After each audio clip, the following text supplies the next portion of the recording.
Listen Lanarkshire is a community radio station governed by the registered charity Getting Better Together Limited. Therefore, the radio station itself retains political neutrality, and any political views or comments aired as part of political discussion programming or otherwise are not the views of Listen Lanarkshire, nor of Getting Better Together Limited. The station has a set of key commitments found on the Ofcom website, and we adhere to all necessary Ofcom rules. For more information or inquiries, please contact us at radio@shotshealthyliving.com.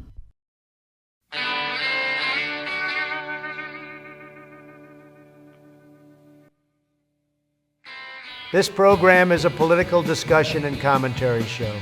It contains robust political discussion and strong opinions. Politicians with a sensitive disposition should turn off now. The views expressed by contributors are their own and are given in a personal capacity as residents and individuals. They do not represent the views of any council, Listen Lanarkshire, or any associated organization. No council resources are used in the production of this program. Contributors who hold elected office are not speaking on behalf of their authority and are participating in a personal political capacity. This is a great show, beautiful show, big beautiful show, so big and so beautiful. These guys are great, not as great as me. Who will they offend this week?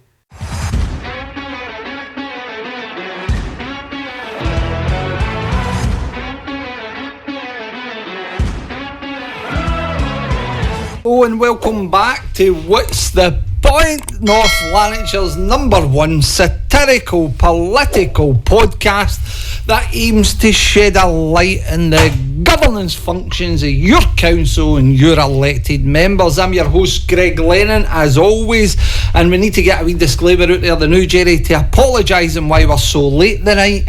That is again down to me, Jerry. My tardiness is famous, and I profusely apologise to you good folks at home who are definitely listening tonight. On another note, Jerry, wait till I tell you this, I know for a fact that we have one new listener.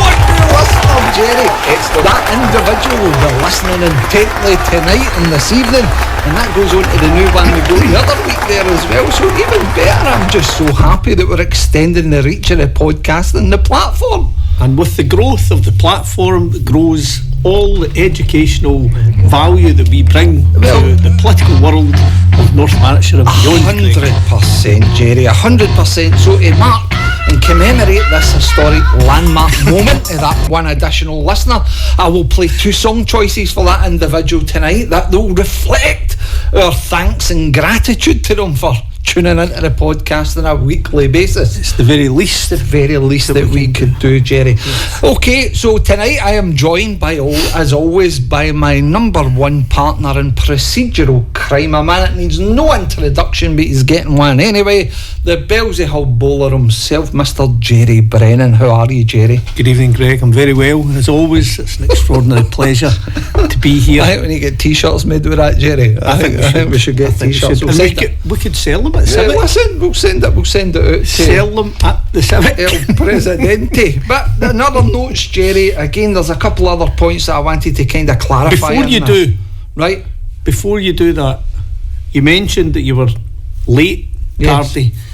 There is a greatness to your lateness, Greg. There is. It needs to be addressed. Yes. And as a friend, as well as a colleague, I would ask you to do that. Well, on a separate delay. On a separate note, Jerry, and I like that in caveat there, without delay.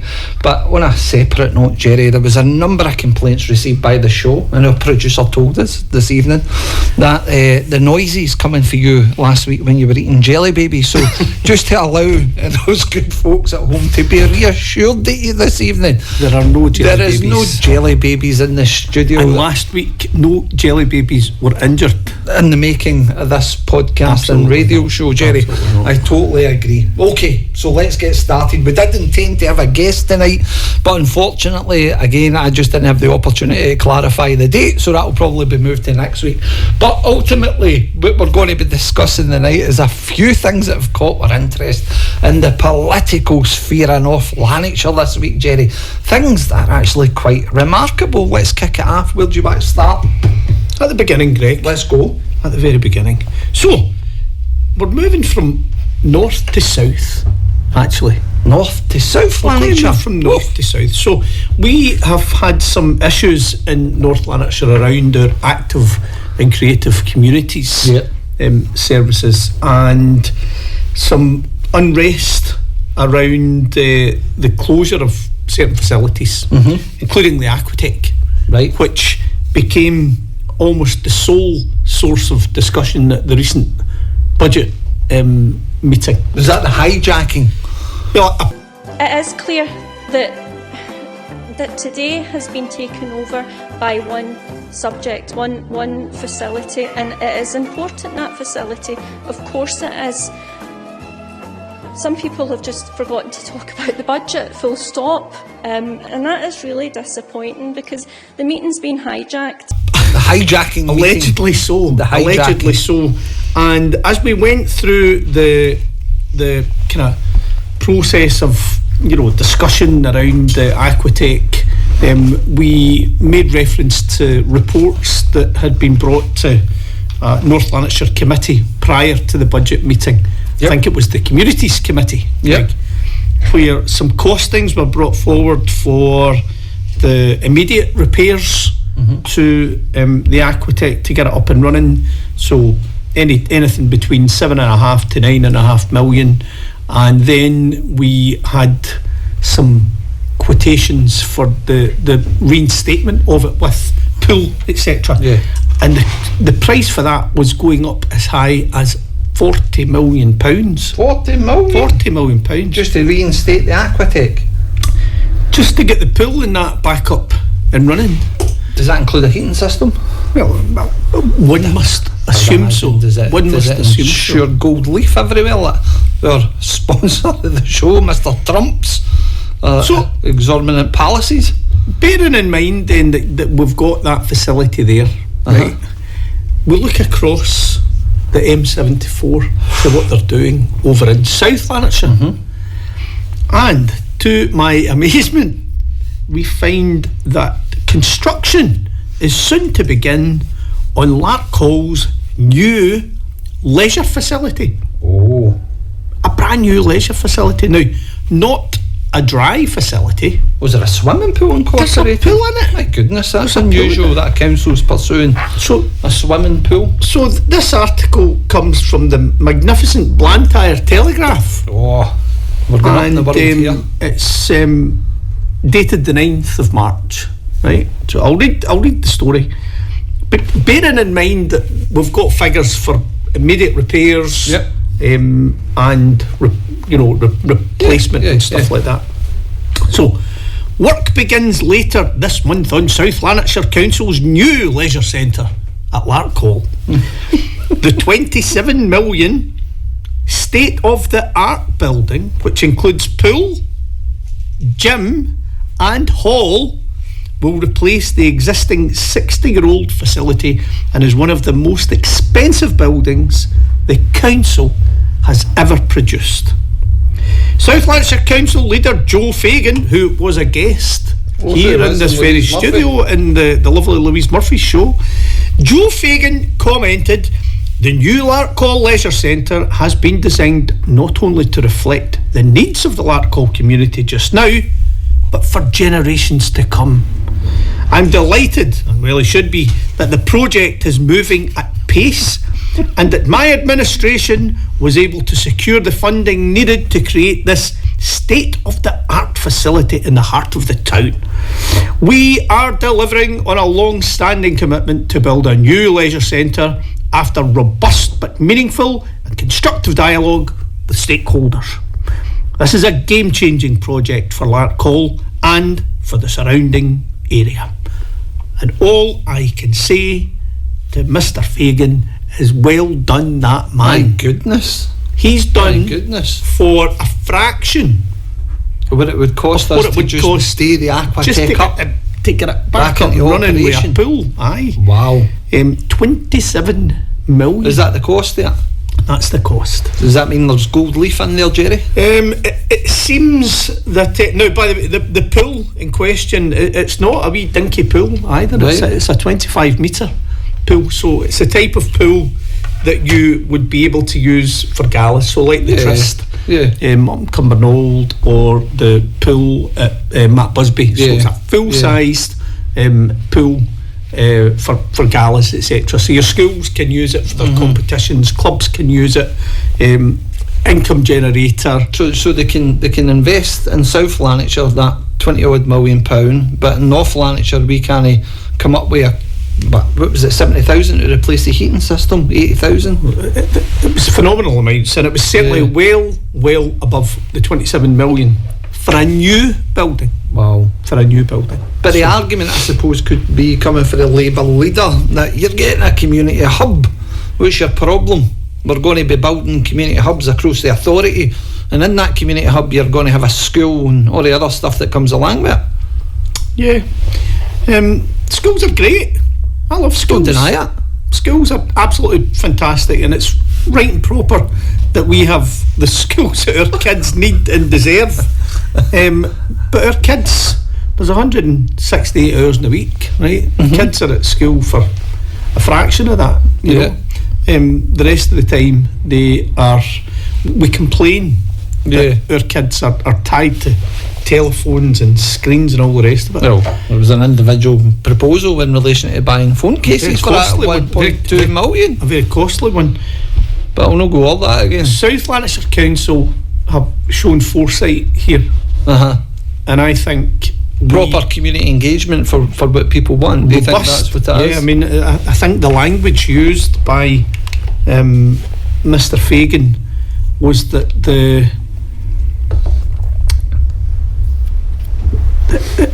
certainly robust.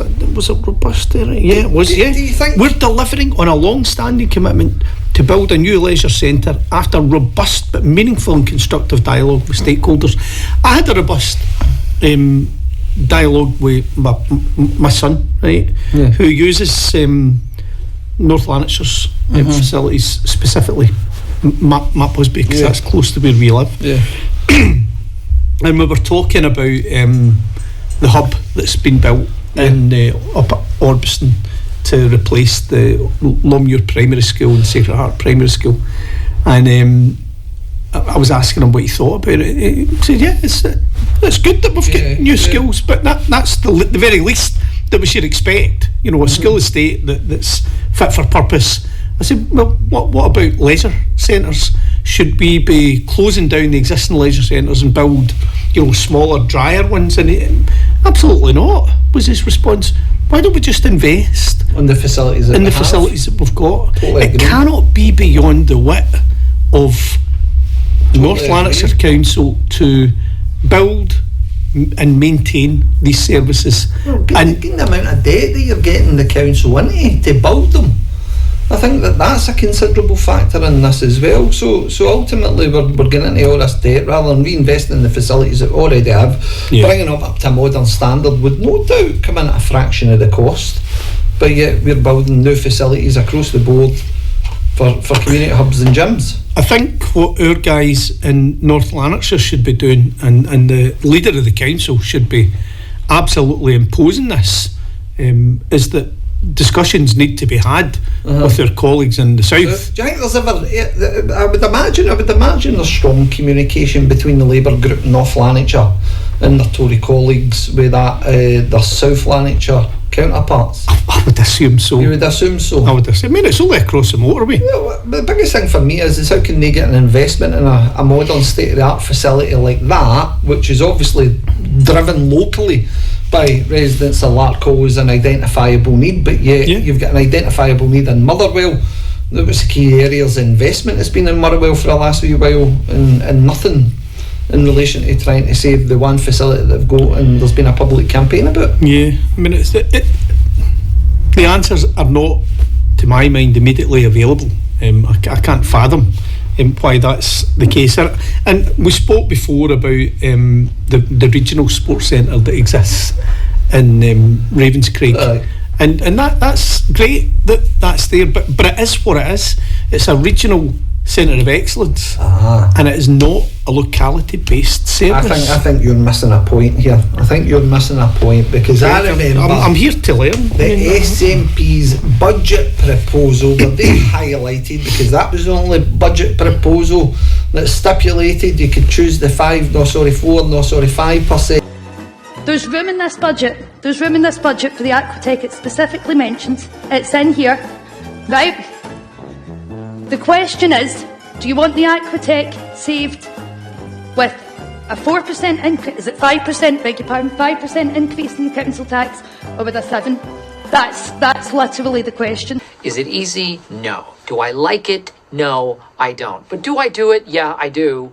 Council tax increase and save the Aquatech. I know that's low-lying fruit. However, the point that I would make is within that, it was an officer report and its policy and strategy meeting. Well, lo and behold, we're fast approaching the date of that policy and strategy meeting to see whether or not that the SNP's request for a report to be conducted by officers is going to be all singing and all dancing with a recommendation to invest, but also what it did was legitimise the costing that had been identified. So the 40 odd million that we clearly proved was a desktop exercise, and in effect the SNP's kind of supported that and says we accept that figure.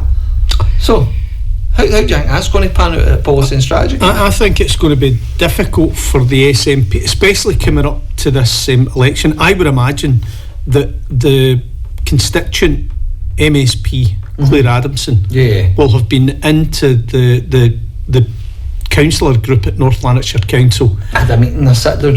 Absolutely.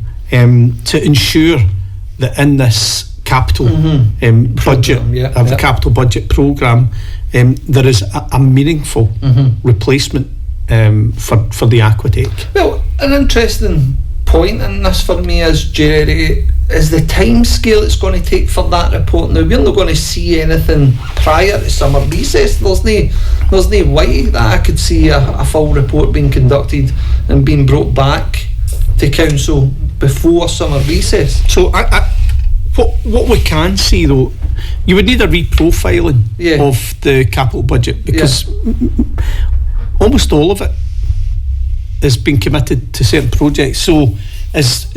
But Councillor Carragher was very clear in her words, it doesn't sit within the budget. She was trying to argue that the capital budget. So, but what the President of North Lanarkshire had to say many times is that what are you going to change? What are you going to take away if you're going to have that? So one would imagine that the opposition, the SNP opposition, has gone through the capital committed, what's already been committed for spend, and spoken to officers and identified which projects can be removed from the capital programme and replaced with the Aquatech.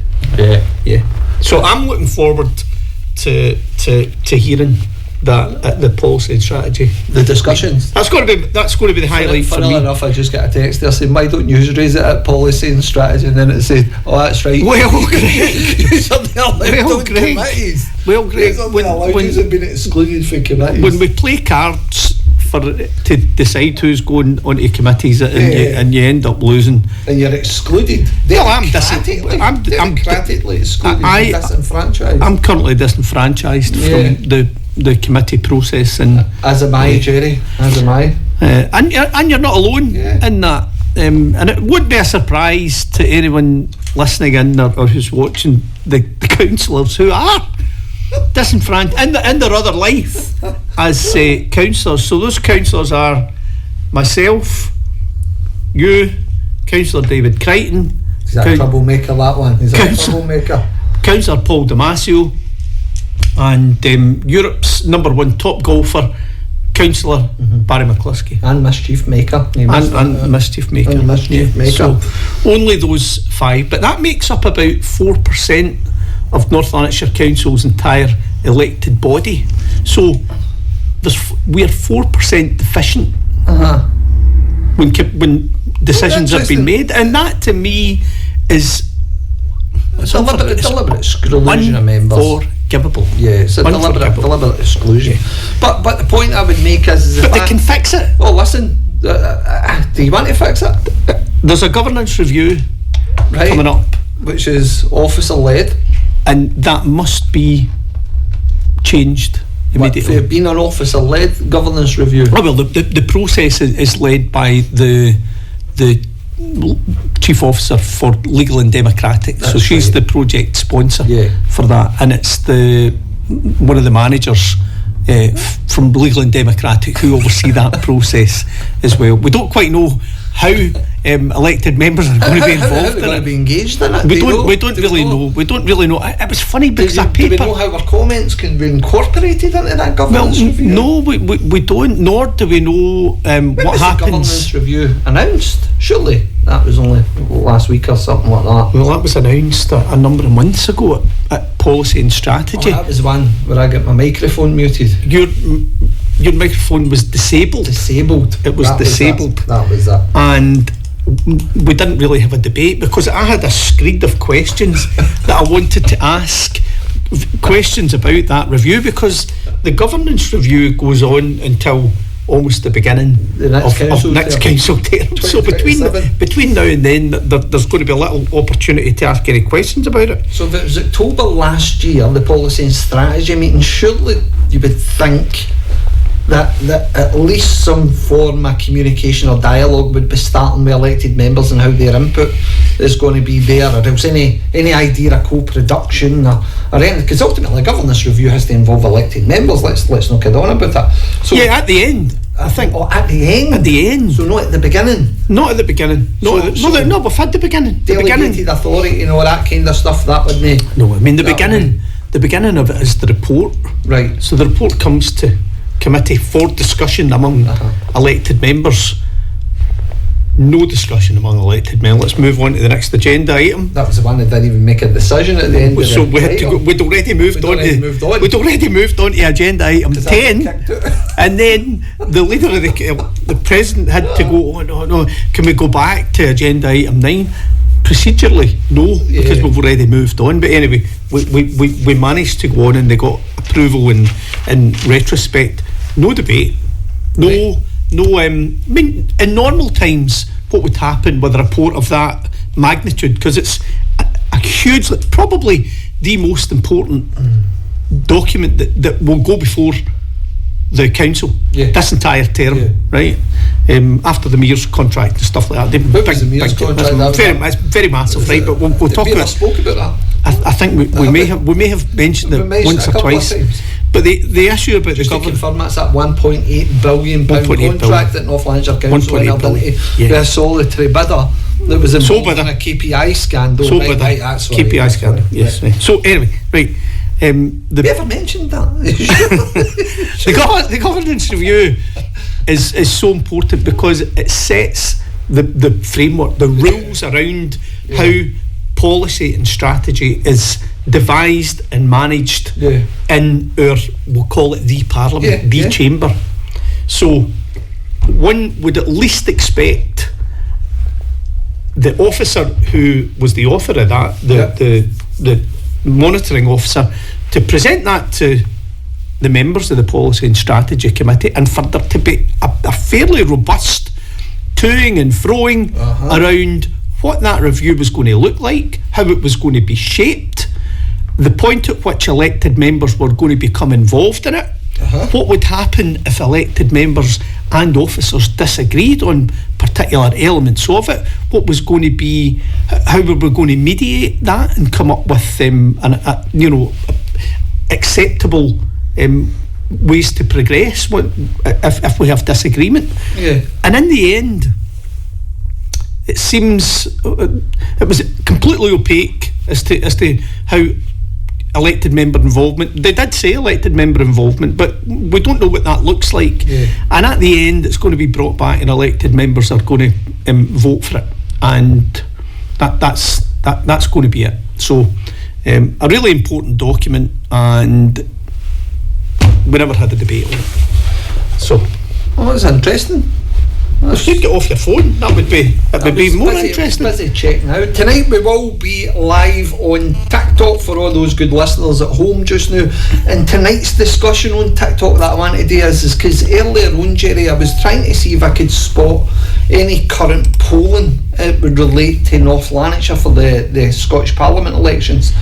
And I'm just interested for you at home and what your opinion is currently and where you're going to lend your vote. Are you going to go with the SNP because it's tried and trusted and you don't trust any of the other ones?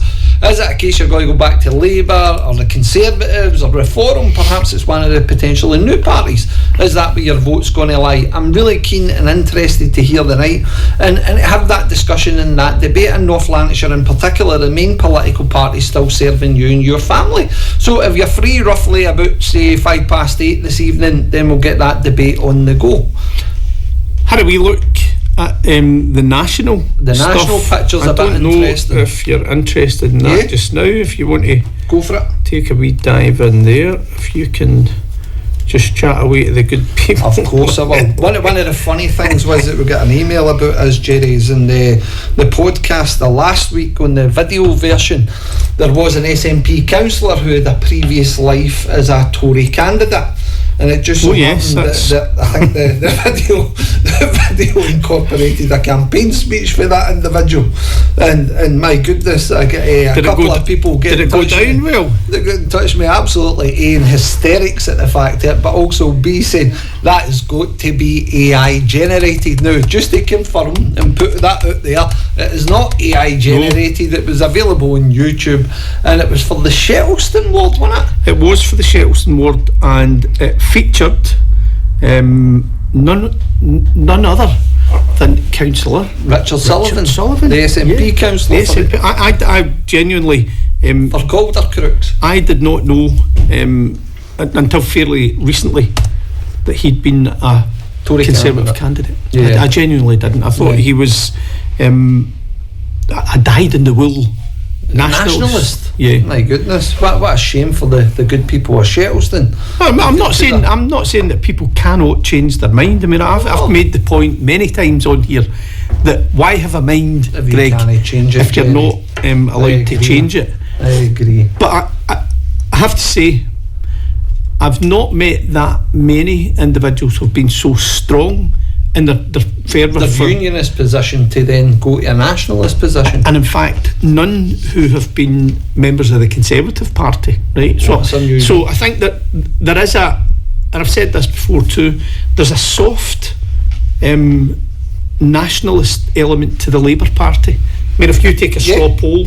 of Labour Party, we had Labour for Independence. Yeah, so we know that existence. We know that exists, but for the Conservative and Unionist Party, because it's in the name, for the Conservative and Unionist Party to have candidates who can have maybe on the road to Damascus he had an epiphany and is now a resolute nationalist, fighting the cause. But whatever. I mean, that's. As I say, I just feel sorry for the good folk of Shettleston. You could have an ideal Tory councillor at that point in time. Indeed. And missed opportunity for you, and again for the people of Calder Crooks. I thoroughly enjoyed watching the video. That was interesting. I thought it was interesting. I've never seen it before. I've never ever seen it before. I'm sure their new I wonder if his colleagues know about it. That would be interesting to see what their opinions are, because considering the fact that you and I both came for the SNP and our current guys, that place was quite entrenched in relation. I always remember conversations about the current serving Tory councillors. There was always criticism on one in particular who seems to be very au fait with the Wishaw press, and again I think that they don't really like Tories, but yet you're quite happy to be supporting a colleague who's a previous to. I don't know, maybe it is a case people change. So here's what's interesting about the latest. Here's what's interesting about the latest polling, right? And it has a big impact on this notion of SNP 1 and 2 being the way to go, right? Which has never worked previously, but they expect it to work now. So it's not 2015 or 2016 didn't work. 2021 didn't work. Yeah. Here's the forecast, right? So the constituency seats, the SNP are expected to win 63 constituency seats, right? So 63, 65, 6, 7. And in the regional seats, they're expected to lose one. Oh, this is where they're going to get demolished. What's their current standing in the regional list? So in the regional seats, they didn't gain anything last time round. So zero. Zero. Be -1 then. So they're going to lose one. So for a constituency seat. So if and this is based on this is based on polling data from the 25th of February. So fairly recent. What about the SNP group leader? Because she was placed, Councillor Carricker was placed number 8th in the regional list for Central Scotland. Before we go back onto that, I'll just read through, because we need to give we need to be fair to all the other parties as 100%, well. Right? Listen, definitely, but I'm interested in talking about that positioning in the Central Regional list. We can talk. We'll write that down, and we'll come back. So noting that, Brennan. The constituency seats. Here's the arrangement. So the SNP are expected to win 63, and that's a 12.9% drop from where they were before, right? In 2021. Can I stop you on that thought, right? And I'm going to stop you in every element that you're going to describe now. Okay. What are they offering? What are they offering the people?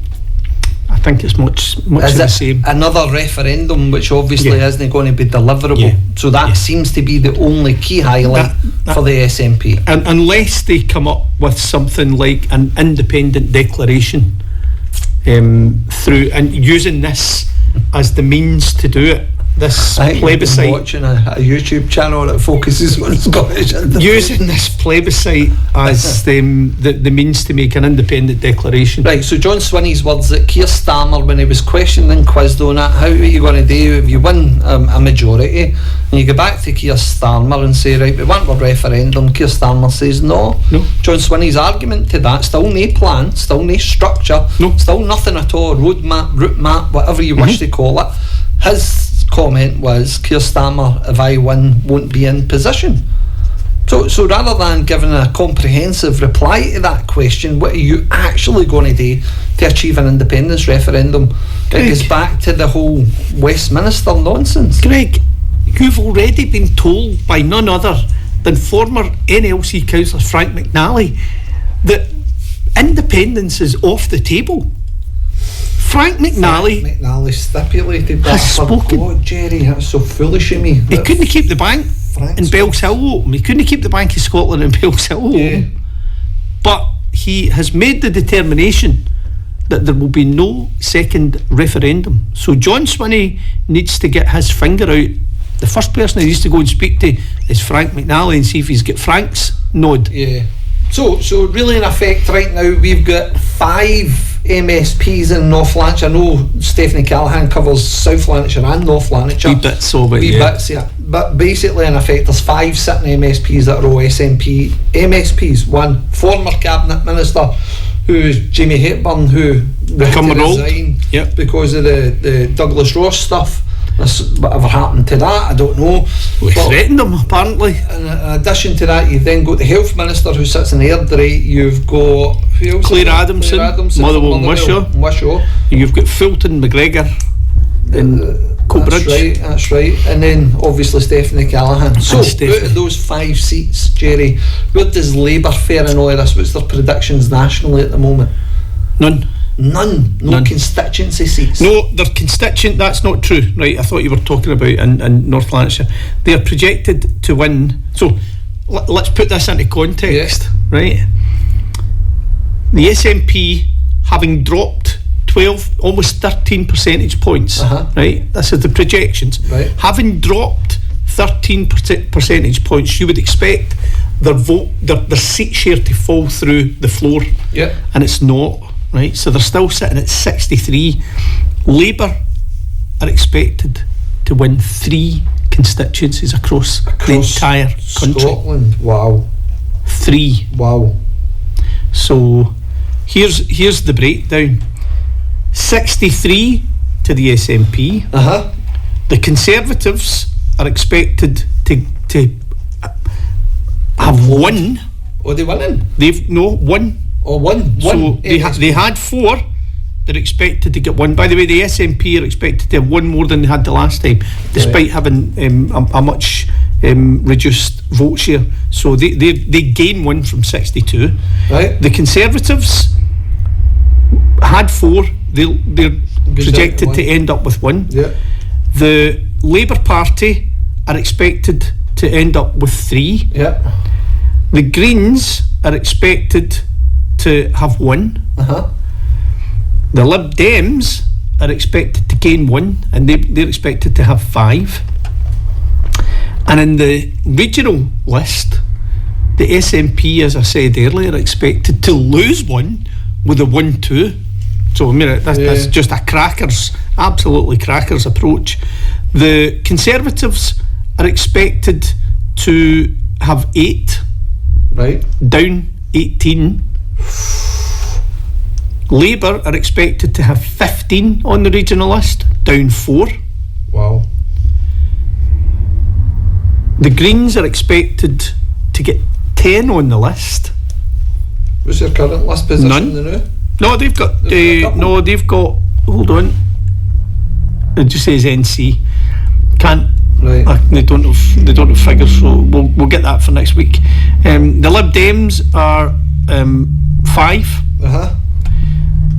And Reform are expected to have 17.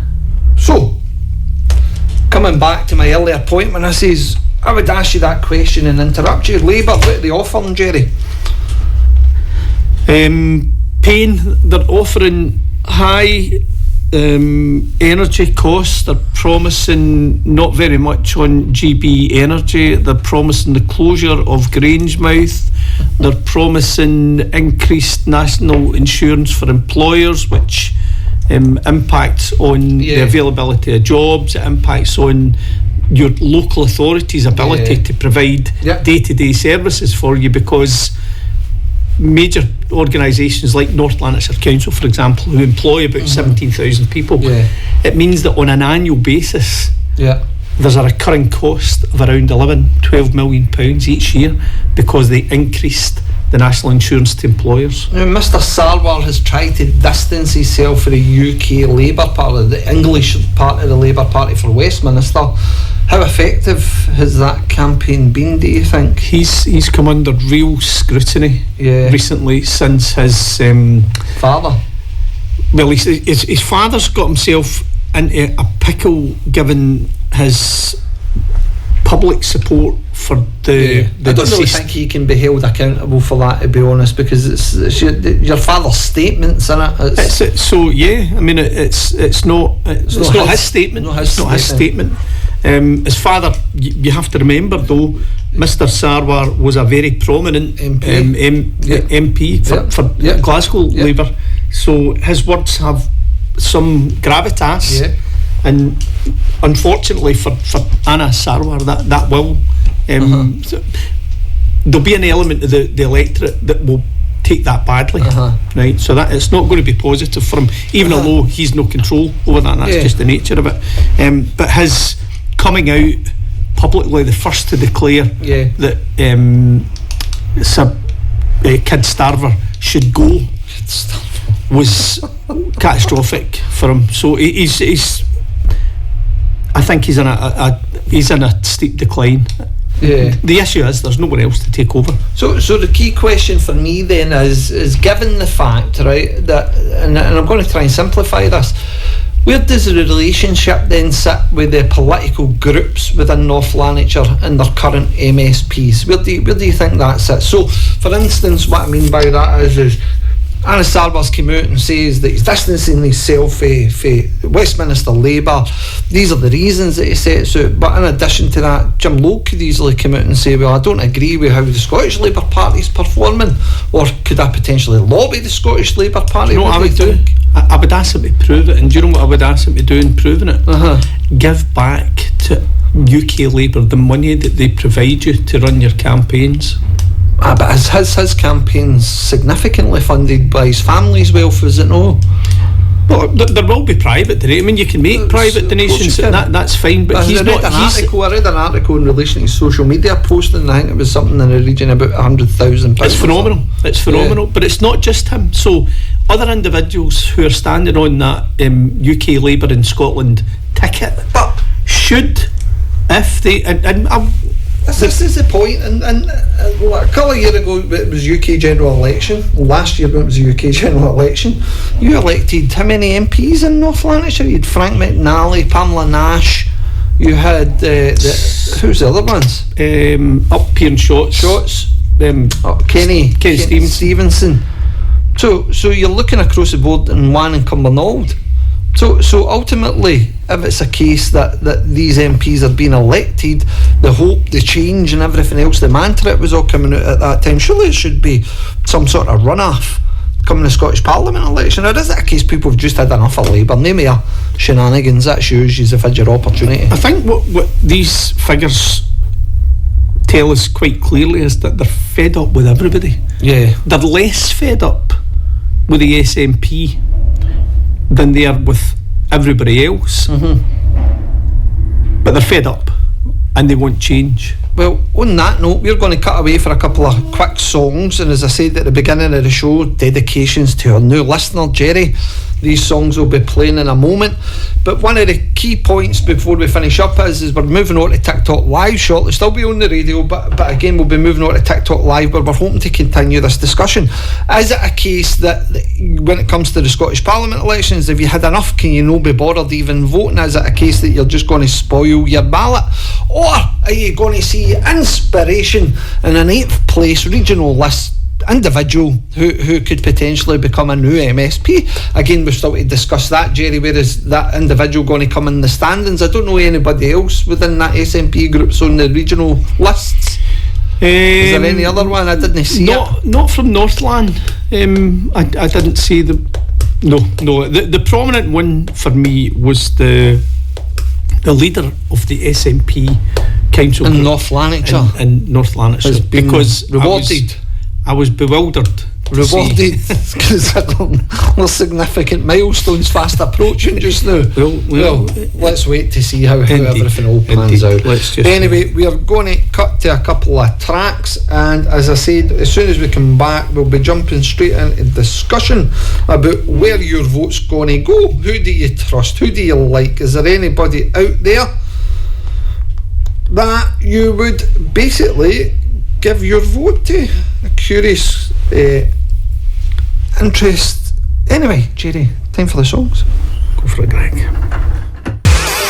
you can set me free, 'cause I'm guilty as a ghost can be. Come on baby, can't you see? I stand accused of love in the first degree.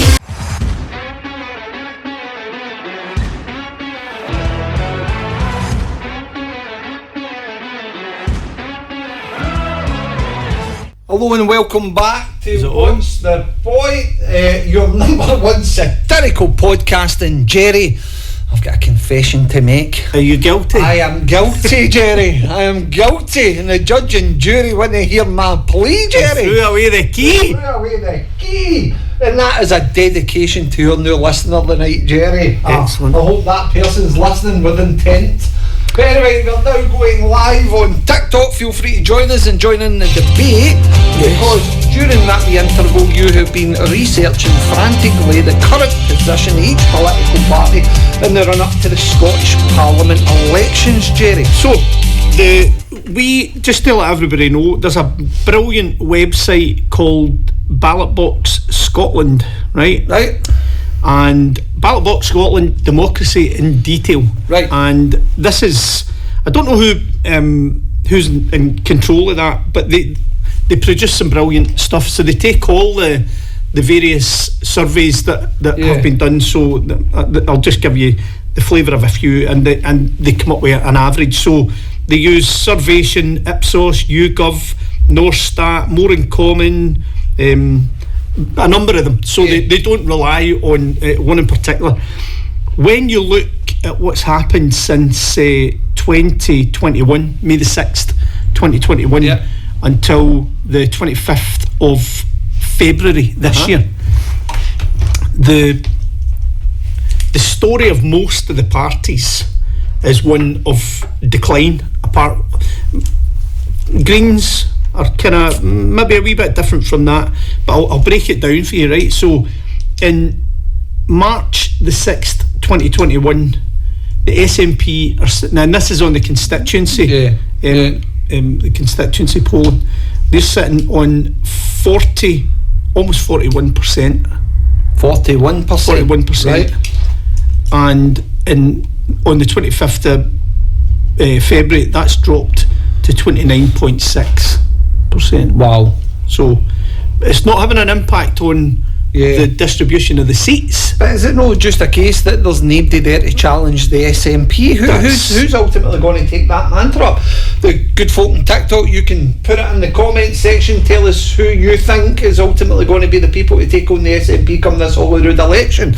There's a critical bit of information in your information there, Jerry, or the stuff that's been provided by Ballot Box Scotland, which is highlighting that reform isn't looking as promising as what they once were, where Labour actually look as if they're about to overtake them. The Tories, let's take the Tories, May 6, 2021, 23.5%. They are down to 12.5%. Labour, 17.9% in May the 6th, 2021, and they're at 16.6%.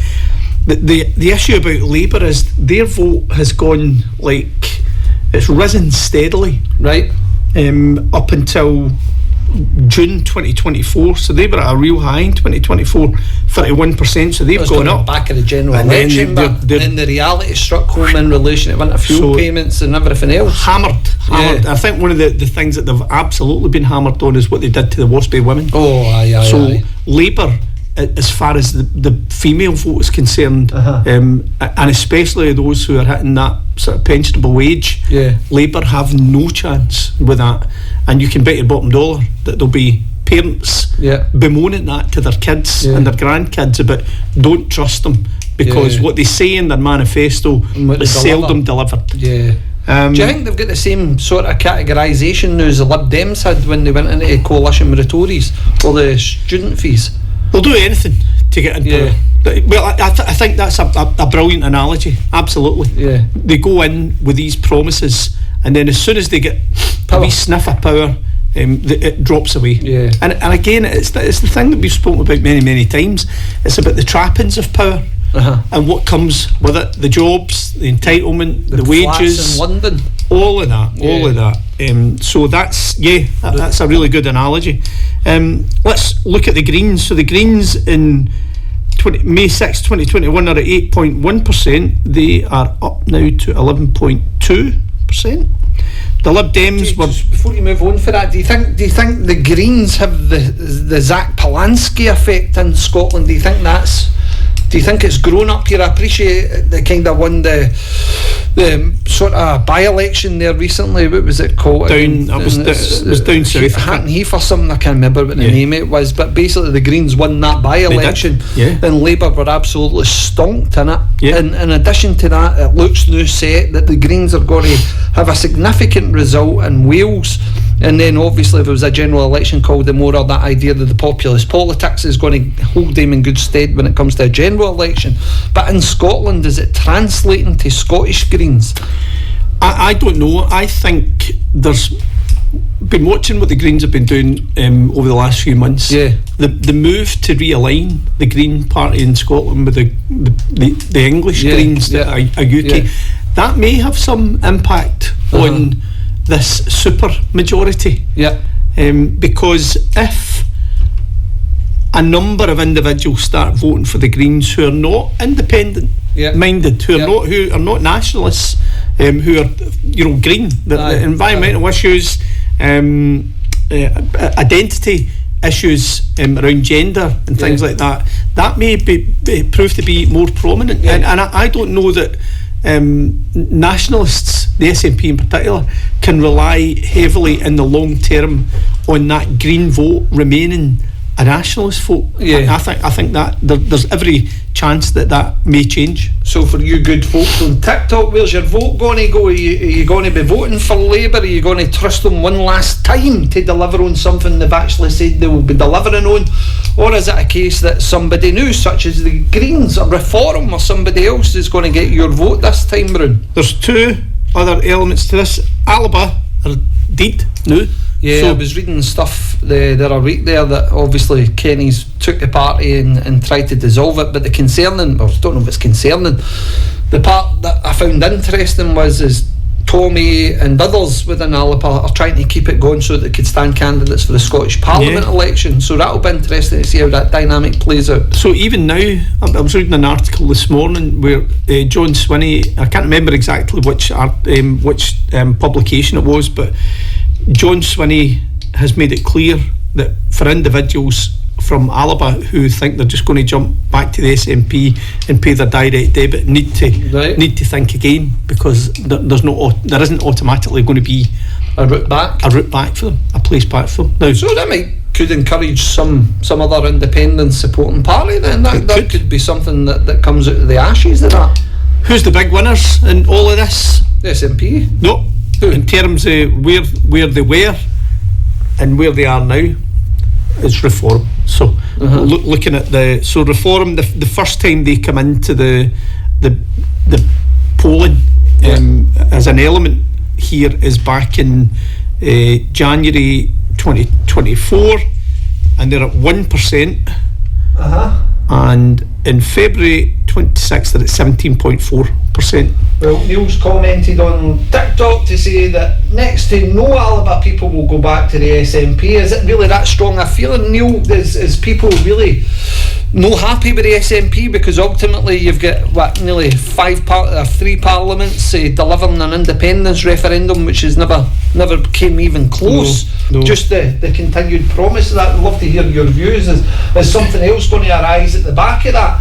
Again, interesting thought. And the second comments that have come in, SNP 1 and 2 will never work, and I kind of disagree with that. SNP 1 and 2 has been proven not to work, so why they're continuing in that strategy? I think there are lots of Alba sympathisers out there who would find it just inconceivable that they go back to the SNP. But I think what that does, Greg, is it leaves a sizable percentage of nationalist voters who can't vote for the SNP. Do you think there may be a protest vote? And they won't vote Green. I mean, do you think there'll be a protest vote in North Lanarkshire in particular? Because the Tories are already they practically imploded. Megan Gallagher's chances of getting back in as the Scottish Conservative MSP are slim to none. The council elections are going to show again that they already had been reduced for, I think it was 8 or something, down to 5. Again, they're going to go down even further. So there is a big vacancy there for that unionist vote. So is it going to be Reform?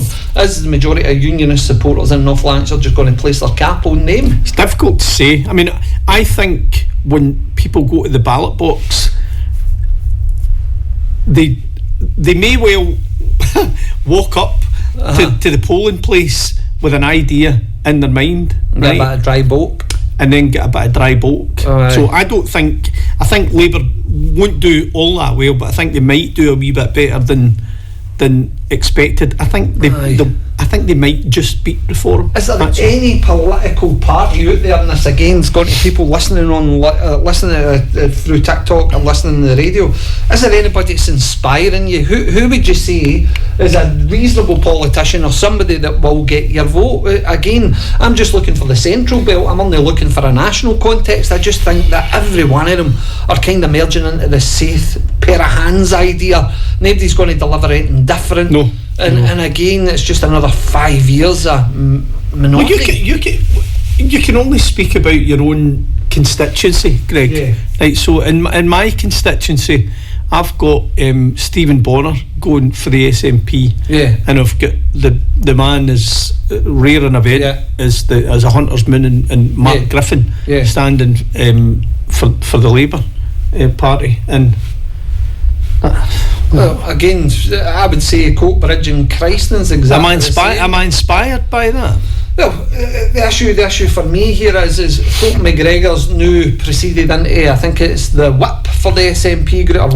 He's a fairly senior position now. And again, I'll be honest, and it isn't a personal critique, I've not seen anything at all for Fulton McGregor that I would say there's inspiration there. I wouldn't say that his constituency is so high on top of the agenda. To me, as another individual who's trying to make progress within the party structure, that the constituency is just an afterthought. No, I mean there's not enough. I think the whip system. We can say this, and because in our other life.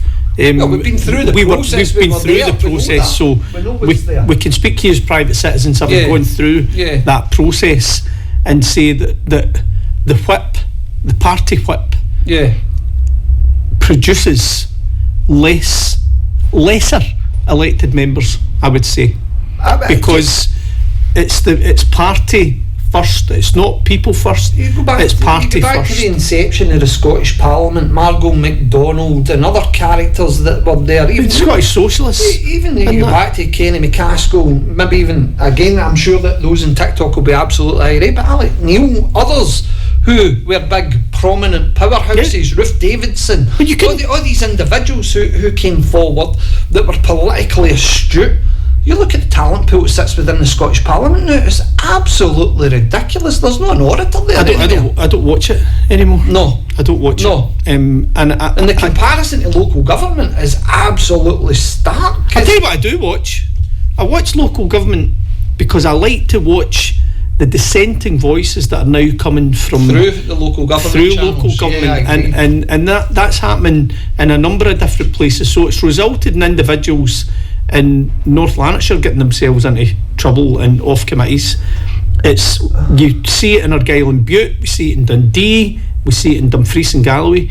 People are sick to the back teeth of not being able to represent their constituents because they're constrained by party whips, and if they're not constrained by party whips, they're constrained by the threat of complaints to the Ethical Standards Commissioner. One of the comments there is potentially Liberate Scotland coming through. Do you think Liberate Scotland has a chance in the Scottish Parliament's regional list? I don't see it at all. I'm going to make a prediction. It's the funds. How can you compete with the main sort of staple political parties that are guaranteed airtime, local newspapers, all that kind of stuff, and then the budgets that they bring in relation to standing for candidates? Don't see Liberate Scotland doing anything, actually. No.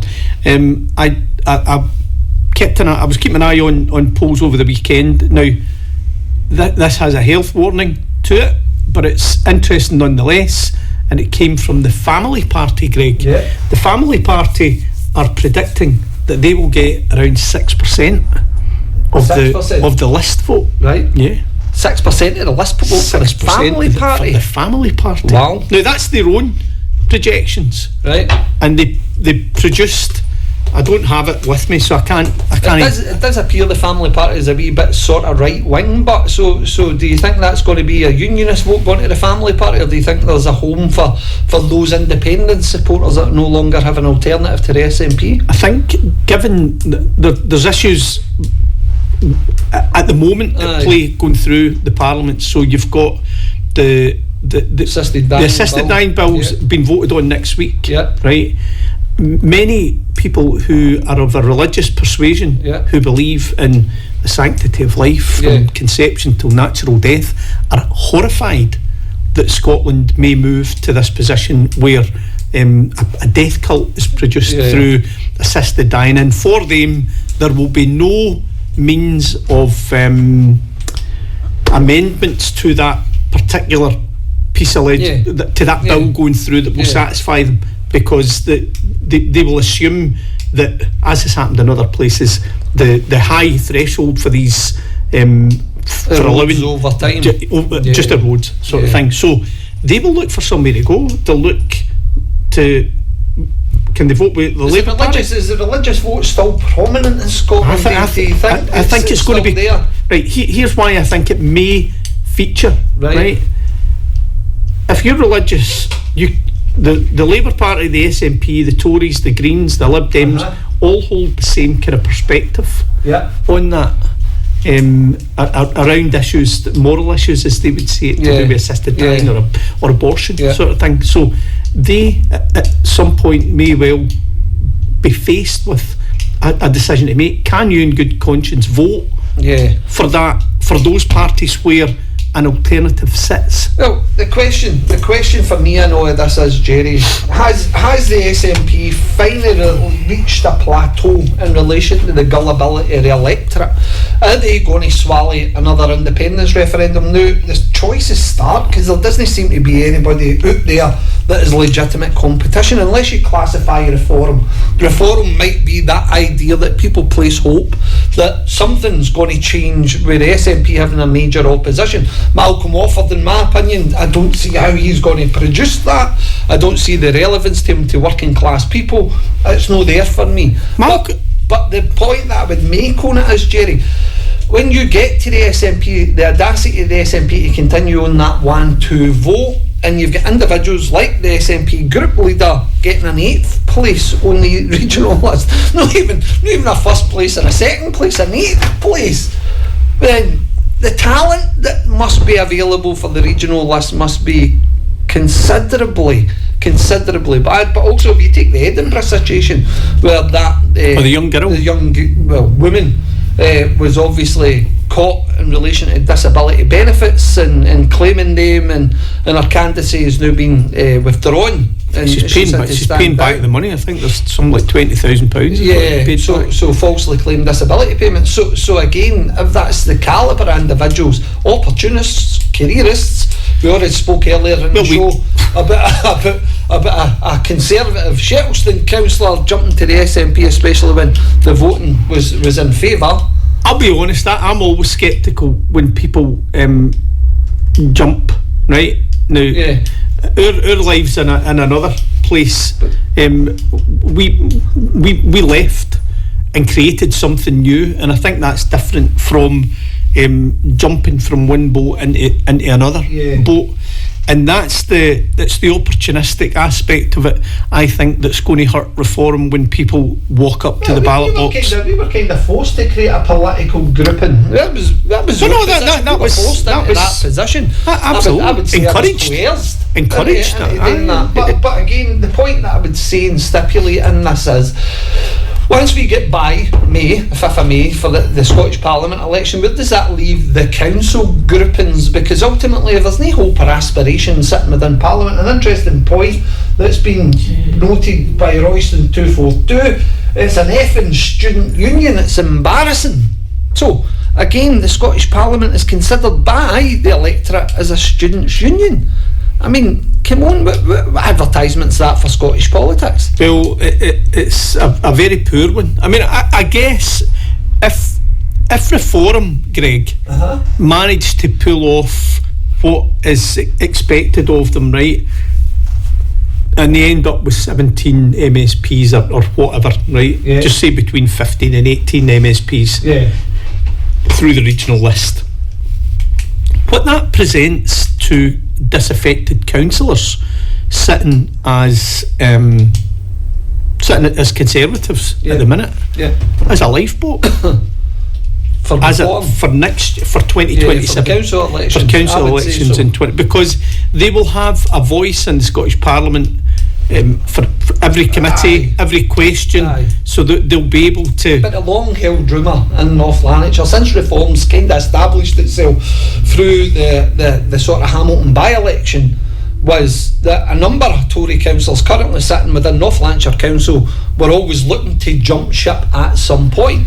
And that's been a long-held rumour. And the recent rumour is obviously there's an individual within the SNP group looking at opportunistic moments because the SNP doesn't look too clever in North Lanarkshire moving forward for 2027. So there's a couple of members within the SNP group that are potentially going to jump ship to reform. That particular seat, that Calder-Crook seat, is that a 3-member? I think it is. Because that makes things really precarious. I think it does. It makes it really precarious. So again, but there's a strong unionist vote. So let's not kid on about it. Is the nationalist vote going to hold up come 2027 if it's a case that the SNP is no delivering on its manifesto pledge by telling everybody again you're going to get another independence referendum? Well, if you can keep the good folks chatting there, Greg, while I have a wee look at this. Again, I'm going to come back to using TikTok because you're my only mechanism to have a straw poll. Who's getting your vote? Tell me about it.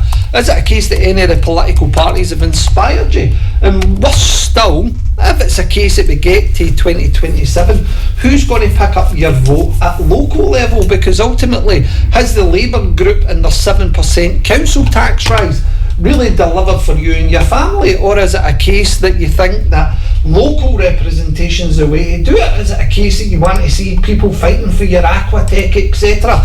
Is it a case that you want to see individuals that represent you locally where you know them? Again, all these kind of things. Chris has highlighted he'll be voting for reform.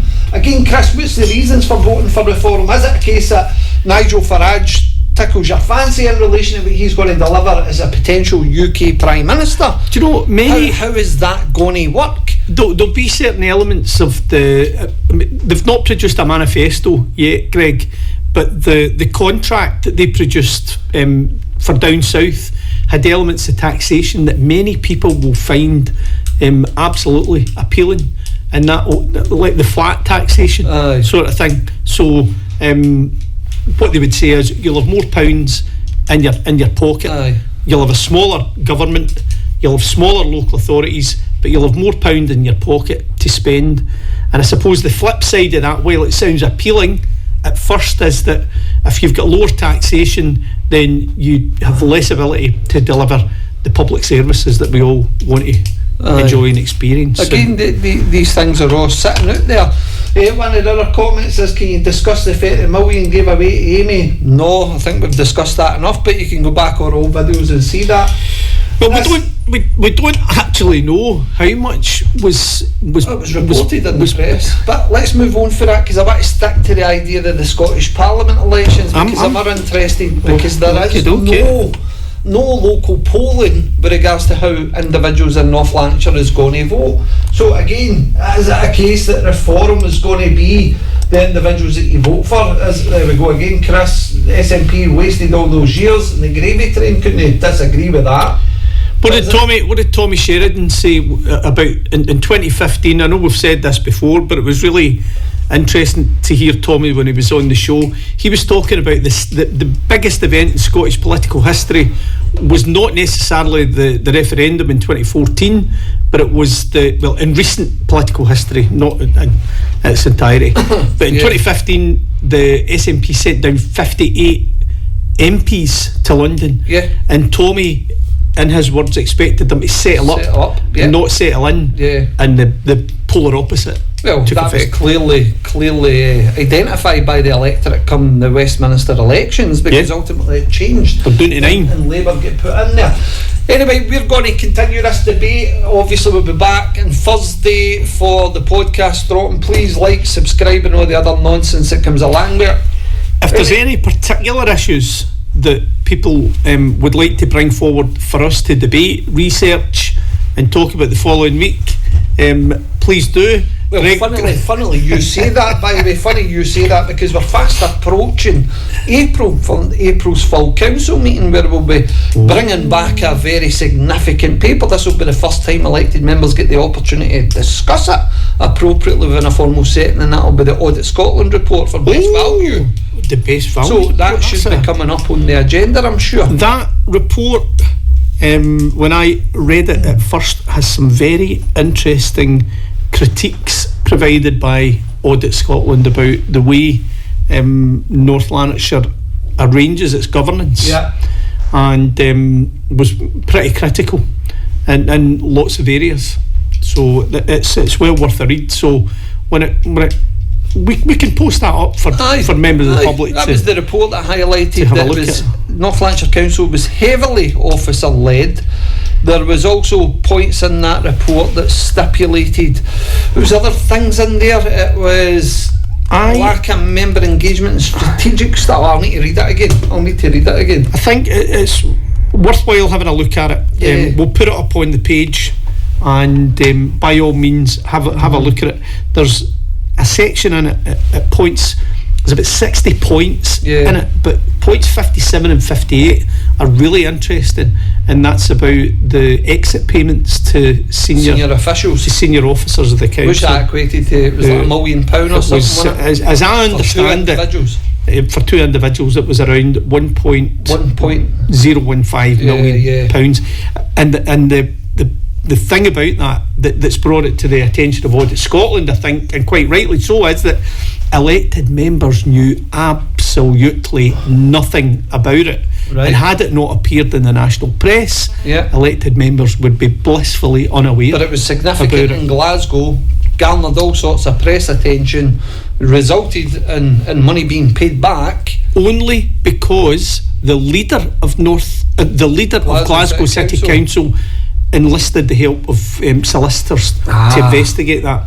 That was not the case in North Lanarkshire. I look forward to talking about that. I look forward to participating in that debate as well, Jerry. I'm going to go and read up on that report again. Greg, we don't get to go to that many council meetings. I was going to say, it's only... Given that we're disenfranchised now. Full council now. But I will look for or a special planning or a special meeting. That's right, because we're excluded for committees. But what that does, it gives us plenty of time to research and come up with meaningful ways to fulfil our critical scrutiny role as elected members. Well, ladies and gentlemen, thanks very much for joining us. And what's the point? We should have a guest next week once I confirm and do all the different things that I need to do.